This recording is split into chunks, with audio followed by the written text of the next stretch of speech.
आज बात करते हैं एस इनहिबिटर ग्रुप के एक ड्रग की जिसका नाम है लाइसिनोप्रिल। एंजियोटेंसिन कन्वर्टिंग एंजाइम इनहिबिटर जो है ये क्या चीज है और इसका मैकेनिज्म ऑफ एक्शन क्या। एंजियोटेंसिन जो है वो एंजियोटेंसिन 1 और एंजियोटेंसिन 2 ये आपकी बॉडी में पाई जाती है, आपकी रीनल ट्यूब्यूल्स में पाई जाती है, आपके रीनल जो जक्स्टाग्लोमेरुलर अपरेटस है वहां पर पाई जाती हैं। और इसका बुनियादी फंक्शन ये है कि एंजियोटेंसिन 1 जो है एंजियोटेंसिन 2 में कन्वर्ट होता है और एंजियोटेंसिन 2 जो है वो जाके एक्ट करता है आपकी ब्लड वेसल्स पे, रेनिन वहाँ पे जो है सिक्रीट होता है और इससे आपके ब्लड वेसल जो है वो कंस्ट्रिक्ट हो जाते हैं। आपका जो सॉल्ट है वो आपकी बॉडी में रह जाता है, एक्स्ट्रा पानी जो है वो आप अखराज नहीं होता, वो आपकी बॉडी में रह जाता है। So salt and water retention along with vasoconstriction, यानी आपकी शरियानें जो है वो तंग हो जाती हैं, उसमें प्रेशर बढ़ जाता है। सो इसका बुनियादी मकसद जो है एंजियोटेंसिन कन्वर्टिंग एंजाइम का, जो आपका गुर्दा है उसको ब्लड प्रेशर बरकरार रखने में, आपके नमकियात को बरकरार रखने में और आपके ब्लड प्रेशर और नमकियात के अलावा पानी का लेवल जो है उसको आपकी बॉडी में बरकरार रखने के लिए ये बहुत ज़्यादा ज़रूरी है। अब किसी का अगर ब्लड प्रेशर बढ़ जाए तो उसके लिए मुख्तलिफ किस्म के अवामिल होते हैं जिनको बरूए कार लाकर हम उनका ब्लड प्रेशर लो करते हैं। यानी आपने उनकी बॉडी का जो एक्स्ट्रा सॉल्ट है वो आपने हटाना है, एक्स्ट्रा पानी आपने हटाना है, उनकी जो ब्लड वेसल्स हैं उनको डायलेट करना है। सो ये सारे इफेक्ट्स मिलके उसके ब्लड प्रेशर पे एक्ट करती हैं और उसका ब्लड प्रेशर जो है नीचे आ जाता है। सो जिन लोगों में ब्लड प्रेशर ज्यादा होता है उन लोगों में हम ACE इनहिबिटर्स यानी जो एंजियोटेंसिन कन्वर्टिंग एंजाइम इनहिबिटर है वो हम दे देते हैं। और एंजियोटेंसिन जो है एंजियोटेंसिन 1 से एंजियोटेंसिन 2 में कन्वर्ट नहीं होता और इसी तरह रेनिन एंजियोटेंसिन सिस्टम जो है वो आपका ब्लॉक हो जाता है और आप में सॉल्ट रिटेंशन, वाटर रिटेंशन और वेजो कंस्ट्रिक्शन नहीं रहती। सो इससे जो है तो आपका ब्लड प्रेशर भी नीचे आ जाता है, आपका एक्स्ट्रा सॉल्ट भी निकल जाता है और आपका एक्स्ट्रा पानी भी जो आपकी बॉडी में है वो गुर्दा उसका अखराज कर लेता है। अब इन सारे मैकेनिज्म्स को मिला के जो एक चीज बनती है वो ये होती है कि अल्टीमेटली इन द एंड आपको क्या होता है कि आपको एक सेफ एंड साउंड और स्टेबल ब्लड प्रेशर मिल जाता है। जिस तरह के एंजियोटेंसिन कन्वर्टिंग एंजाइम इनहिबिटर्स के बारे में मैंने आपको बताया कि ये इंतहाई पोटेंट ड्रग्स हैं, ये आपके हाई से हाई ब्लड प्रेशर को भी नीचे ले आती हैं। सो इनका मैकेनिज्म ऑफ एक्शन मैंने बता दिया। अब आपको बताता हूँ कि इसके साइड इफेक्ट्स क्या हो सकते हैं। जिस तरह मैंने कहा कि ये पोटेंट एंटी हाइपरटेंसिव है, इनके साइड इफेक्ट में जो एक बुनियादी चीज है वो है पोस्टरल ड्रॉप। यानी आपका ब्लड प्रेशर 180/110, 180/120 है, आपने ड्रग ली और घंटे बाद जो है आपका ब्लड प्रेशर स्ट्रेट अवे आ गया जी 120/80 पे। सो ये बड़ा ड्रास्टिक ड्रॉप है और इसके साथ जो है तो आपको आपका सर चकरा सकता है। आप जब उठते हैं तो आपका ब्लड प्रेशर आपको लो फील हो सकता है या वो ब्लड प्रेशर इससे भी नीचे आ सकता है। सो इसको पोस्टरल ड्रॉप कहा जाता है।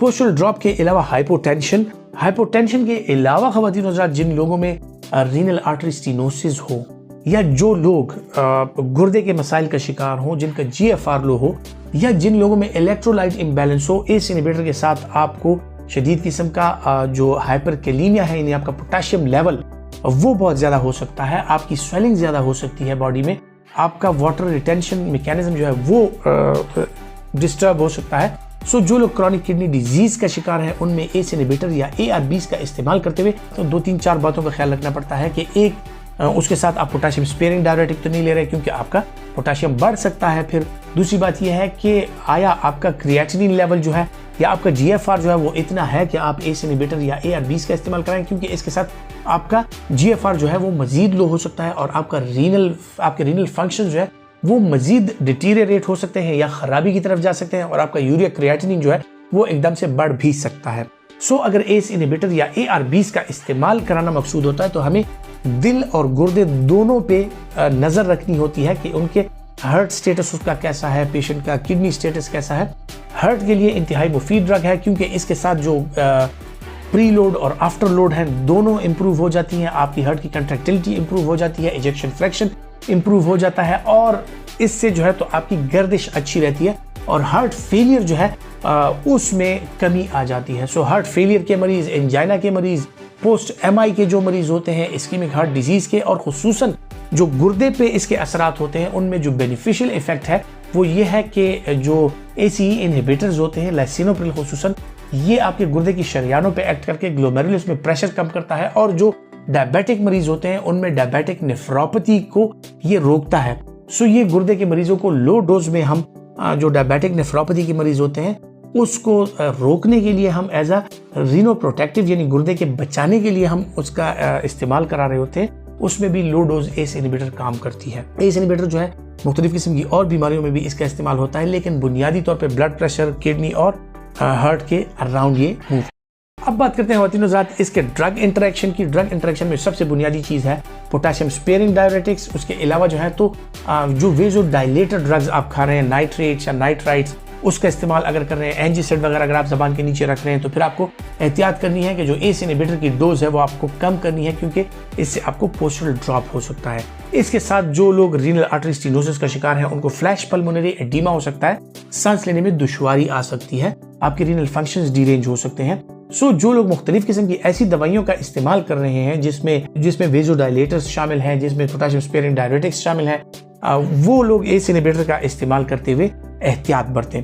इसी तरह एस इनहिबिटर जो है वो हाइपर यूरिसीमिया भी कॉज कर सकता है। सो इसके साथ जब डायरेटिक इन कम्बिनेशन आता है, सो आपने अगर थायराइड डायरेटिक है तो आपने ये देखना है कि आपका पेशेंट का यूरिक एसिड लेवल और उसका इलेक्ट्रोलाइट लेवल जो है वो बरकरार रहे। और इसी तरह पीरियोडिकली आपने अपने पेशेंट के ECG, एको वगैरह और इसी तरह जो रीनल फंक्शंस हैं वो कराते रहने, ताकि आपको अपनी पेशेंट की प्रोग्रेस का पता चले। तो ड्रग इंटरेक्शन के हवाले से अगर बात की जाए, जो लोग अल्कोहल का इस्तेमाल कर सकते हैं या कर रहे हैं, वो लाइसिनोप्रिल और या एस इनहिबिटर का इस्तेमाल हरगिज़ ना करें। जो लोग NSAIDs का इस्तेमाल कर रहे हैं, मुख्तलिफ किस्म की पेन किलर्स का इस्तेमाल कर रहे हैं, और वो अगर साथ में एस इनहिबिटर वगैरह का भी इस्तेमाल कर रहे हैं, तो उनके रीनल फंक्शन जो है डीरेंज होने के चांसेस बढ़ जाते हैं। इसी तरह इसकी जो कॉन्ट्राइंडिकेशंस है, उसमें जिस तरह मैंने जिक्र किया कि रीनल आर्टरी स्टेनोसिस यानी आपके गुर्दे की शरियान जो है वो तंग है, उससे आपको रीनल फेलियर भी हो सकता है, पल्मोनरी एडीमा भी हो सकता है।